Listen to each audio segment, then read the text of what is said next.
প্রিয় শিক্ষার্থীবৃন্দ, তোমরা নিশ্চয়ই ভালো আছো। আল্লাহর অশেষ রহমতে আমিও ভালো আছি। আজকে আমি তোমাদেরকে জীবাশ্ম জ্বালানি এই অধ্যায়ের পলিমার সম্বন্ধে আলোচনা করব।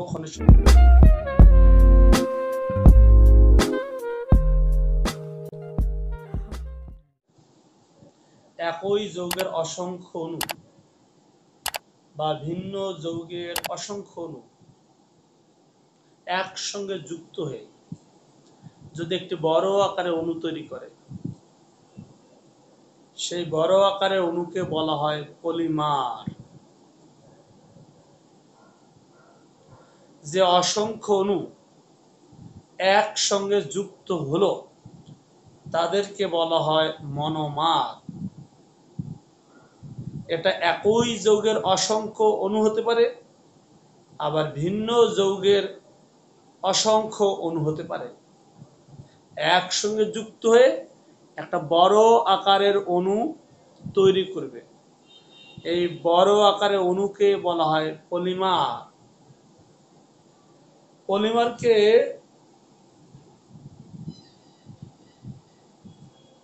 পলিমারকে প্রাথমিক অবস্থায় দুই ভাগে ভাগ করা হয়েছে, একটা উৎস অনুসারে আর একটা হচ্ছে গঠন অনুসারে।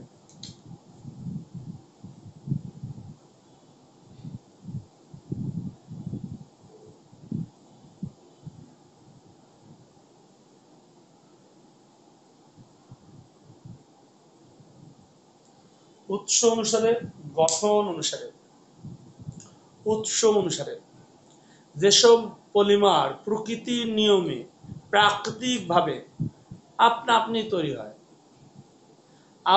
আপনি তৈরি হয় তাদেরকে প্রাকৃতিক পলিমার বলে। যেমন উদ্ভিদের মূল উপাদান সেলুলোজ। সেলুলোজ একটি পলিমার। অনেকগুলো গ্লুকোজ মিলে তৈরি হয়েছে সেলুলোজ। সেলুলোজের মনোমার হলো গ্লুকোজ। অনেকগুলো গ্লুকোজ একটার সাথে আরেকটি সংযুক্ত হয়ে তৈরি হয়েছে সেলুলোজ। এরকম অনেক প্রাকৃতিক পলিমার আছে। তাহলে উৎস অনুসারে দুই প্রকার, একটা প্রাকৃতিক পলিমার,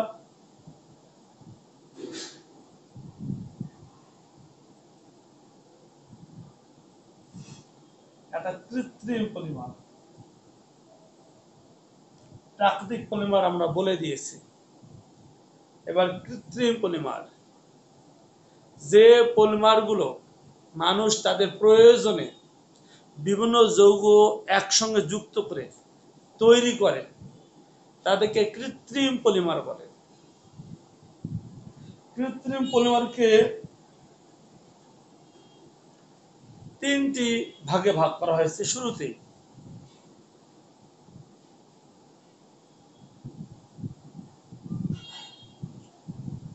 এক শাখা অনুসারে।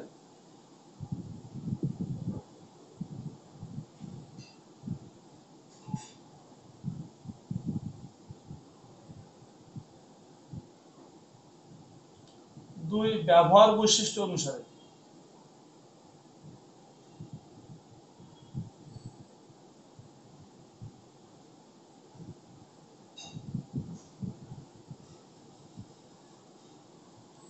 তিন, তাহলে কৃত্রিম পলিমারকে শুরুতেই তিন ভাগে ভাগ করা হয়েছে। এক শাখা অনুসারে, দুই ব্যবহার বৈশিষ্ট্য অনুসারে, তিন বিয়োজন অনুসারে। প্রথমে শাখা অনুসারে। পলিমারগুলো যখন একাধিক অণু বিভিন্ন শাখায় যুক্ত থাকে সেগুলো শাখা অনুসারে ভাগ করা হয়। শাখা অনুসারে কৃত্রিম পলিমারকে দুই ভাগে ভাগ করা হয়েছে, একটা নিম্ন ঘনত্বের পলিমার, একটা উচ্চ ঘনত্বের পলিমার।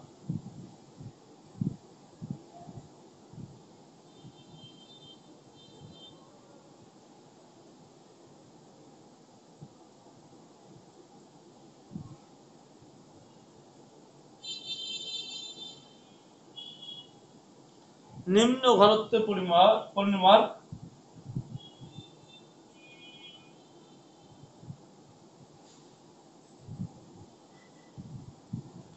এলডিপি, লো ডেনসিটি পলিথিন, নিম্ন ঘনত্বের পলিমার।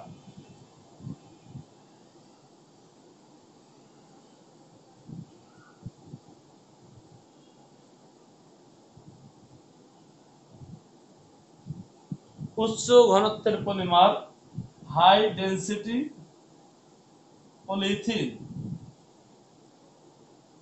নিম্ন ঘনত্বের পলিমার যেসব পলিমার অধিক পরিমাণ শাখাযুক্ত, দীর্ঘ শিকল থাকে, যাদের ঘনত্ব কম, গলনাঙ্ক কম, কোমল প্রকৃতির, সেগুলো আছে নিম্ন ঘনত্বের পলিমার। যেমন ইথিন থেকে পলিথিন, এটা নিম্ন ঘনত্বের পলিমার। ইথিন থেকে পলিথিন। আমরা অনেকগুলো পলিমারের বিক্রিয়া সবার শেষে দিব, এখন শুধু এমনিতে উদাহরণ দিচ্ছি।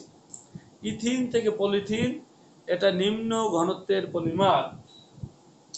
এরপর উচ্চ ঘনত্বের পলিমার যেসব পলিমারের শাখা কম থাকে, ঘনত্ব বেশি, গলনাঙ্ক বেশি, দৃঢ়তা অধিক, তাদেরকে বলা হয় উচ্চ ঘনত্বের পলিমার, হাই ডেনসিটি পলিথিন। উচ্চ ঘনত্বের পলিমার হচ্ছে ভিনাইল ক্লোরাইড থেকে পলিভিনাইল ক্লোরাইড বা পিভিসি। ওই যে পিভিসি পাইপ, ভিনাইল ক্লোরাইড থেকে পলিভিনাইল ক্লোরাইড। পলিভিনাইল ক্লোরাইড সংক্ষেপে বলা হয় PVC, polyvinyl chloride, PVC. PVC pipe, PVC ডোর, এগুলো হচ্ছে উচ্চ ঘনত্বের পলিমার। এদের শাখা কম, এদের ঘনত্ব বেশি, এদের গলনাঙ্ক বেশি, এদের দৃঢ়তা বেশি।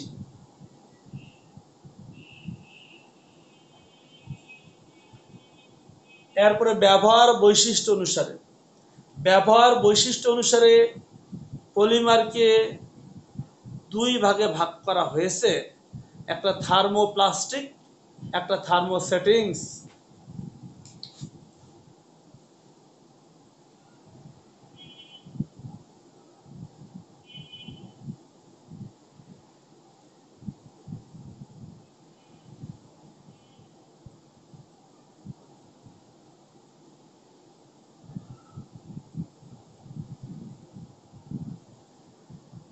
থার্মোপ্লাস্টিক আর থার্মোসেটিং। থার্মোপ্লাস্টিক যেসব পলিমার লম্বা সরু জোট পাকানো শিকল দ্বারা তৈরি, এদের মধ্যে শক্তিশালী বন্ধন থাকলেও এদের গলনাঙ্ক কম, এদেরকে প্রসারিত করা যায়, এদেরকে বাঁকানো যায়, তাপ প্রয়োগ করে গলানো যায়, এদেরকে বলা হয় থার্মোপ্লাস্টিক। যেমন ইথিন থেকে পলিথিন, পলিথিন থার্মোপ্লাস্টিক। এদেরকে গলানো যায়, এদেরকে বাঁকানো যায়, এদেরকে সম্প্রসারিত করা যায়, এদের জোট পাকানো একাধিক শিকল দ্বারা তৈরি, শক্তিশালী বন্ধন থাকলেও এদের গলনাঙ্ক কম, এদেরকে বলে থার্মোপ্লাস্টিক। যেমন ইথিন থেকে পলিথিন। থার্মোসেটিং যেসব পলিমার শক্ত, কম নমনীয়, তাপ দিলেও বাঁকা হবে না, প্রসারিত হবে না, গলবে না সহজেই, এদেরকে বলা হয় থার্মোসেটিংস। যেমন ব্যাকলাইটস, ফাইবার গ্লাস, নন স্টিক্স পাত্র। ব্যাকলাইটস, ফাইবার গ্লাস, দেখতে গ্লাস কিন্তু প্লাস্টিক। নন স্টিক্স ফ্রাই প্যান, নন স্টিক্স পাত্র, এগুলো আছে এটা হচ্ছে থার্মোসেটিংস। এদের উদাহরণ হচ্ছে ভিনাইল ক্লোরাইড থেকে পলিভিনাইল ক্লোরাইড, পিভিসি, এটা থার্মোসেটিংস এর মধ্যে পড়ে।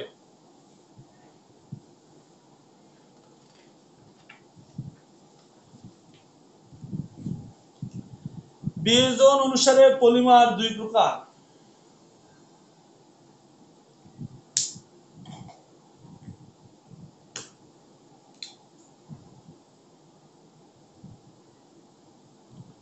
বিয়োজন অনুসারে পলিমার দুই প্রকার।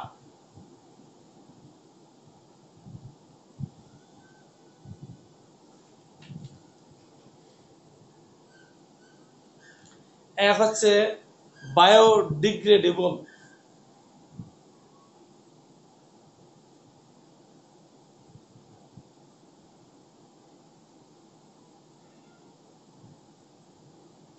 বায়োডিগ্রেডেবল,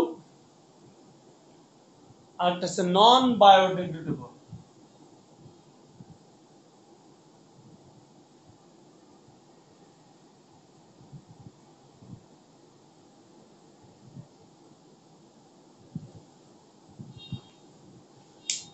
বায়োডিগ্রেডেবল যেসব পলিমার সূর্যের আলোতে ধীরে ধীরে বিযোজিত হয়ে পরবর্তীতে মাটির অণুজীব দ্বারা বিযোজিত হয়ে বিলীন হয়ে যায়, সেই সব পলিমারকে বলা হয় বায়োডিগ্রেডেবল পলিমার বা বায়োপলিমার। এগুলা কি? ইথিন ওয়ান অল থেকে পলিইথানল, ইথিন ওয়ান অল থেকে পলিইথানল, গম থেকে তৈরি করা হচ্ছে বায়োডিগ্রেডেবল পলিমার বা বায়োপলিমার, ভুট্টা থেকে তৈরি করা হচ্ছে। এগুলো বিযোজিত হয়ে যায়। এরপরে নন বায়োডিগ্রেডেবল পলিমার, যেসব পলিমার বিযোজিত হয় না, প্রকৃতিতে থেকেই যায়, প্রকৃতিতে দূষণ ঘটায়, মাটি পানি দূষিত হয়, সেই পলিমারকে বলা হয় নন বায়োডিগ্রেডেবল পলিমার। যেমন ইথিন থেকে পলিথিন, পলিথিন একটা নন বায়োডিগ্রেডেবল পলিমার।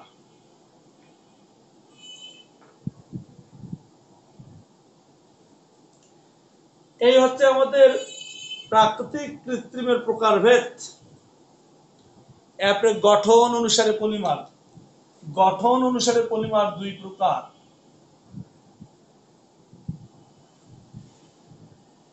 একটা জুট,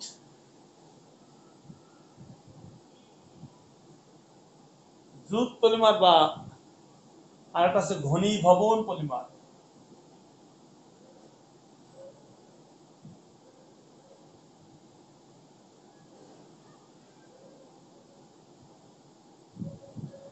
জুট পলিমার আর হচ্ছে ঘনীভবন পলিমার। প্রথমে জুট পলিমার, একই যৌগের অসংখ্য অণু একসঙ্গে যুক্ত হয়ে যে পলিমার গঠন করে তাকে বলা হয় জুট পলিমার। এখানে একটা যৌগের অসংখ্য অণু থাকবে, যেমন ইথিন থেকে পলিথিন, ইথিনের অনেকগুলো অণু একসঙ্গে যুক্ত হয়ে তৈরি হবে পলিথিন, এটা হচ্ছে জুট পলিমার। ঘনীভবন পলিমার, ভিন্ন যৌগের অসংখ্য অণু, ভিন্ন যৌগ, একটা যৌগ না, একের অধিক যৌগের অসংখ্য অণু একসঙ্গে যুক্ত হয়ে বড় আকারে অণু তৈরি করে তখন যে পলিমার তৈরি হয় তাকে বলা হয় ঘনীভবন পলিমার। যেমন ধরো নাইলন, নাইলন একটা ঘনীভবন পলিমার। এখানে অ্যাডিপিক অ্যাসিড আর hexamethylene diamine, adipic acid hexamethylene diamine দুটো যৌগ, দুটো যৌগের অসংখ্য অণু একসঙ্গে যুক্ত হয়ে তৈরি করে নাইলন।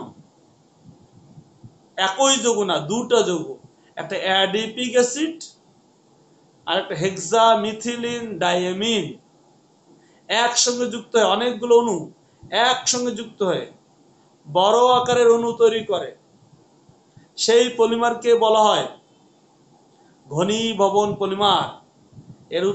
এর উদাহরণ হচ্ছে নাইলন, ট্রেরিলিন, অনেক ঘনীভবন পলিমার আছে।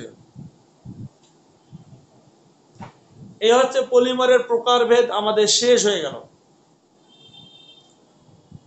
প্রথমে ইথিনের অসংখ্য অণু নিতে হবে, ইথিনের অসংখ্য অণু। এই নিলাম n সংখ্যক অণু।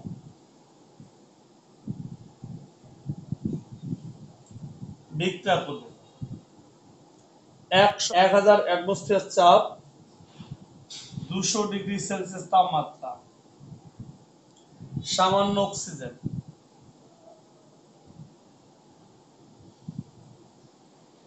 বিক্রিয়া করে n সংখ্যক মানে অনেকগুলো ইথিন তৈরি হবে পলিইথিন।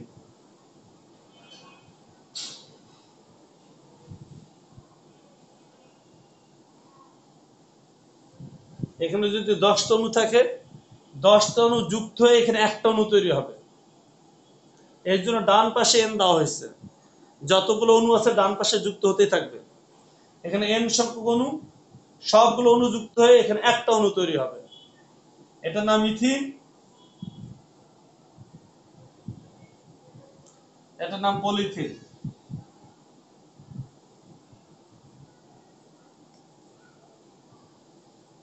2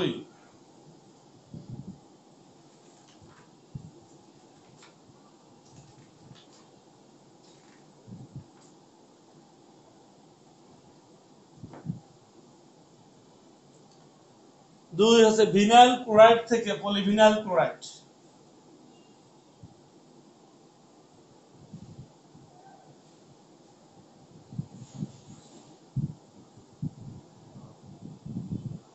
ভিনাইল ক্লোরাইড,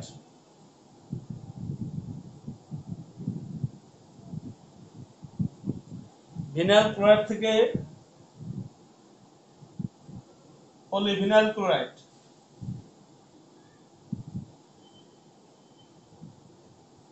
পলিভিনাইল ক্লোরাইড সংক্ষেপে পিভিসি। অতএব ভিনাইল ক্লোরাইড নিতে হবে।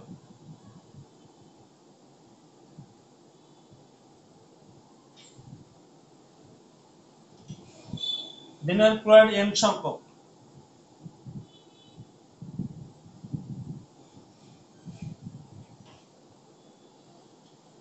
উচ্চ চাপ ও তাপ,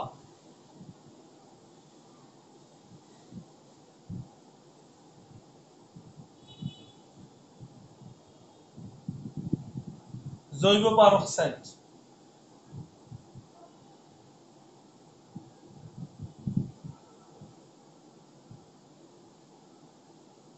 উৎপন্ন হবে পলিভিনাইল ক্লোরাইড।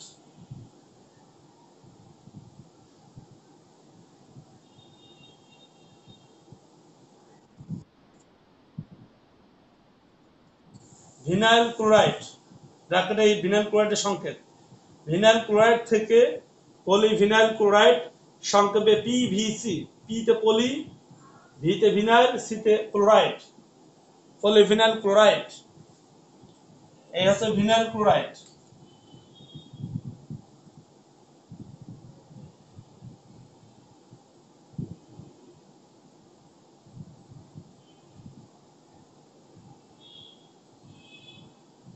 এটা হচ্ছে পলিভিনাইল ক্লোরাইড বা পিভিসি।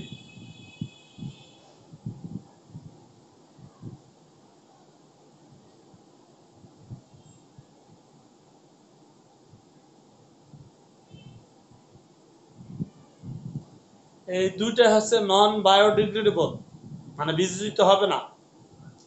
প্রথমটা হচ্ছে এলডিপি, লো ডেনসিটি পলিইথিন, নিম্ন ঘনত্বের পলিইথিন, নিম্ন ঘনত্বের পলিমার। এটা উচ্চ ঘনত্বের পলিমার, এটা থার্মোপ্লাস্টিক, এটা থার্মোসেটিংস, সবগুলাই জুট পলিমার, এখানে কোনো ঘনীভবন পলিমার দেওয়া হয় নাই। দিকটা দেখে বুঝতে হবে সব জুট পলিমার। এটা এলডিপি বা নিম্ন ঘনত্বের পলিমার বা থার্মোপ্লাস্টিক, এটা উচ্চ ঘনত্বের পলিমার এইচডিপি বা থার্মোসেটিং। প্রোপিন থেকে পলিপ্রোপিন,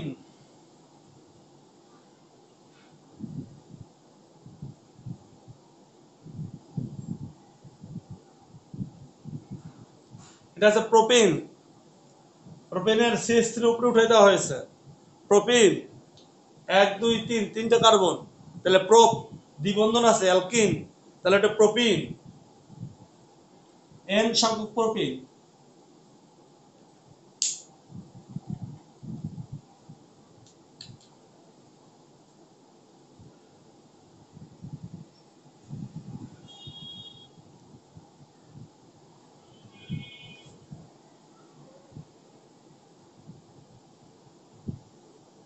140 অ্যাটমসফিয়ার চাপ, 120 ডিগ্রি সেলসিয়াস, টাইটানিয়াম ক্লোরাইড।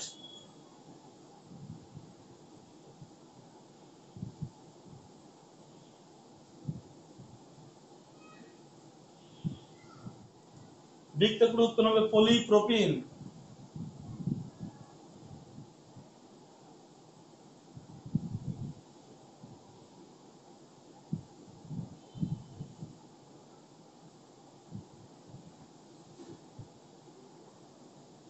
পলিমারের এরকম TI, titanium, Cl2, titanium chloride.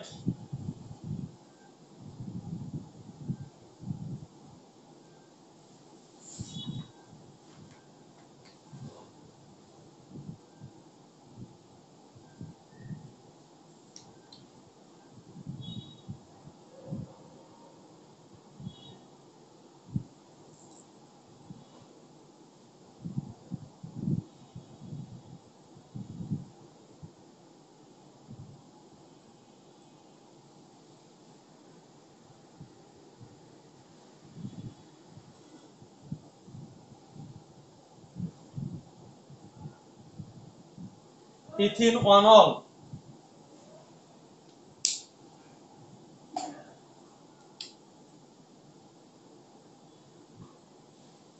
থেকে পলিইথানল।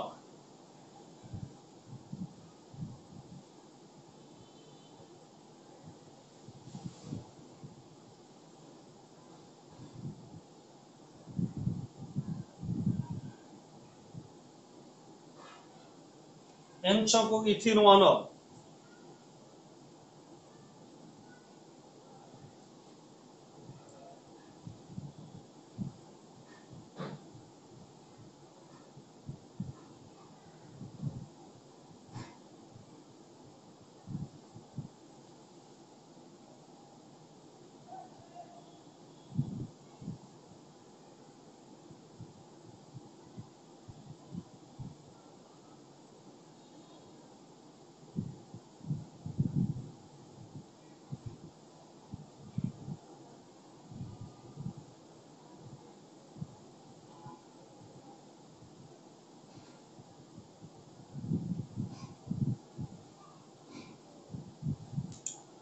এটা হচ্ছে বায়োডিগ্রেডেবল পলিমার, এটা বিযোজিত হয়।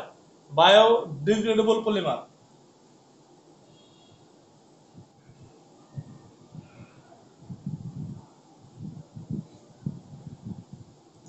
মিথানেল,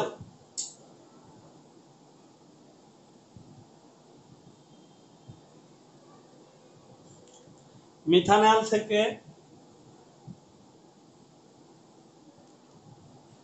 ডেলিন,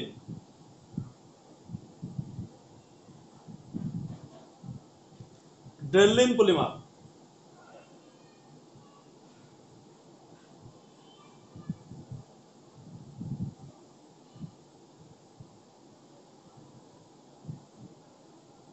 এটা হচ্ছে মিথানেল, এটা এন সংখ্যক।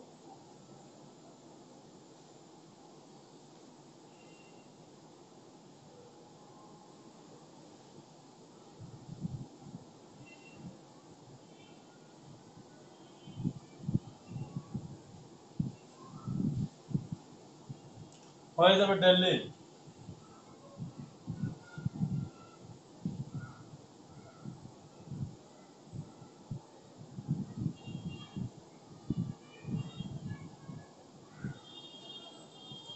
এটা হলো ডেলিন।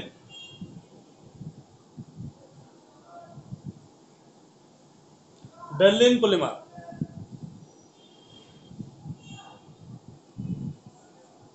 ছয়।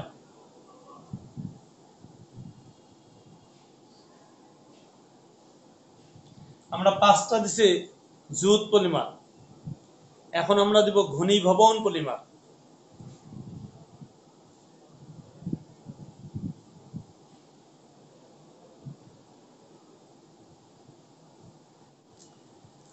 ঘনীভবন পলিমার শুরু হলো অ্যাডিপিক অ্যাসিড, হেক্সামেথিলেন ডায়ামিন, জটিল জটিল সংকেত। বড় বড় সংকেত। অ্যাডিপিক অ্যাসিড হেক্সামিথিলিন ডাইঅ্যামিন এর সাথে হেক্সামিথিলিন ডাইঅ্যামিন বিক্রিয়া করে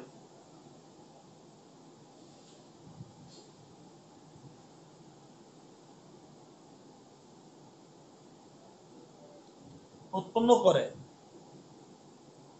নাইলন।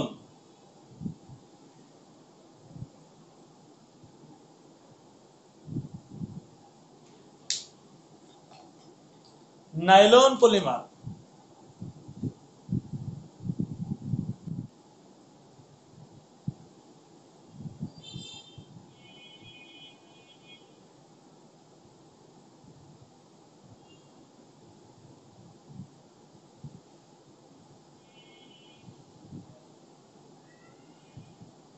এটার নাম হচ্ছে অ্যাডিপিক অ্যাসিড।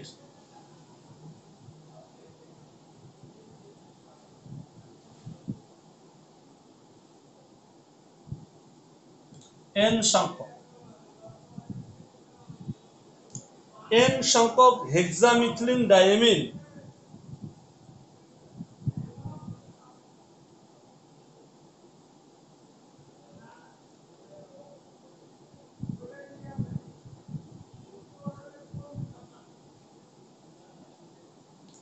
এন সংখ্যক হেক্সামিথিলিন ডাইঅ্যামিন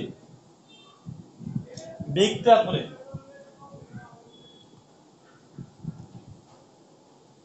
উৎপন্ন হবে, নিচে লিখব,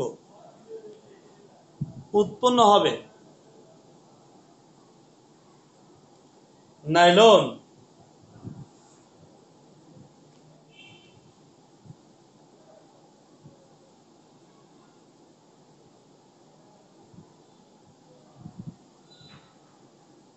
এগুলো বের হয়ে যাবে, বের হয়ে পানি উৎপন্ন করবে। উৎপন্ন হবে কি? নাইলন উৎপন্ন হবে, নাইলন। এই যা বের হয়ে গেছে সেগুলো বাদ দিয়ে বাকিটুকু বসিয়ে দিবা, সেটা হচ্ছে নাইলন।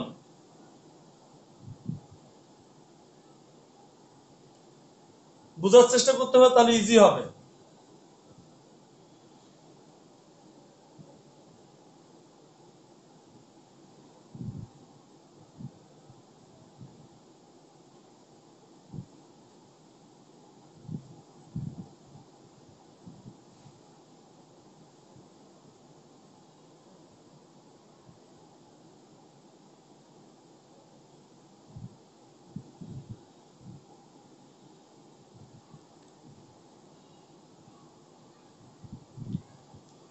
এটার নাম হচ্ছে nylon.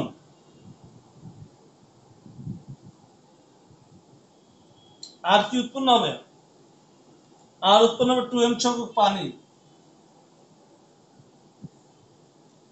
Adipic acid, hexamethylene diamine, পানি, নাইলন। এই নাইলনটা হচ্ছে পলিমার। এন সংখ্যক অ্যাডিপিক অ্যাসিড, এন সংখ্যক হেক্সামিথিলিন ডাইঅ্যামিন বিক্রিয়া করে উৎপন্ন হবে নাইলন। এই সবুজ মার্কিং করা আছে যেগুলা, এগুলা বের হয়ে যাবে, বের হয়ে পানি উৎপন্ন করবে। 2 অণু পানি, 2n তাই 2n সংখ্যক পানি। এই হচ্ছে অ্যাডিপিক অ্যাসিড থেকে হেক্সামিথিলিন ডাইঅ্যামিনের বিক্রিয়া উৎপন্ন করে নাইলন। এটা একটা ঘনীভবন পলিমার। তাহলে আজকে এই পর্যন্ত থাকলো। সবাই ভালো থাকো, সুস্থ থাকো। মহান আল্লাহ পাক তোমাদের সবাইকে ভালো রাখুক, এই প্রত্যাশায়। Thank you.